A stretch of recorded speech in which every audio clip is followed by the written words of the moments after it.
আপোনালোকৰ যোগেদি আমাৰ ভাৰতীয় জনতা পাৰ্টিৰ ৰাজ্যিক সমিতিৰ যিসকল বিষয়ববীয়াসকল আছে, সন্মানীয় ৰাজ্যিক সভাপতি মহোদয়, আমাৰ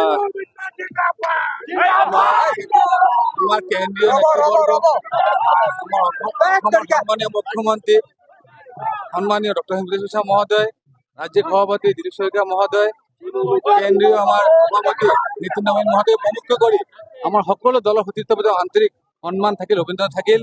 ৰাইজৰ এটা হেঁপাহ আছিল যে তৃতীয়বাৰ কাৰণে লামডিং সমষ্টিৰ পৰা চিফ মিনিষ্টাৰক বিধায়ক প্ৰাৰ্থিত্ব দিব লাগে, আৰু সেই নিমিত্তে দল ৰাইজক সন্মান দিছে। আমি আশাবাদী ৰাইজ অহা 9 এপ্ৰিল তেওঁলোকে মৌলিক অধিকাৰ সাব্যস্ত কৰি পেলাই বিপুল ভোটেৰে জয়যুক্ত কৰাব, আমি প্ৰবল আশাবাদী।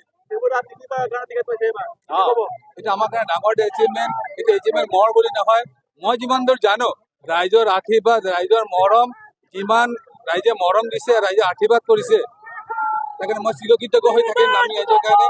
আমি আশাবাদী ৰাইজে আমাক মৰম দিব, আশীৰ্বাদ দিব। তৃতীয়বাৰৰ কাৰণে বিপুল ভোটে ভাৰতীয় জনতা পাৰ্টি লামডিং সমষ্টি জয়যুক্ত হ'ব। যিকোনো খবৰৰ বাবে যোগাযোগ কৰক আমাৰ এই নম্বৰত 9181 307 221।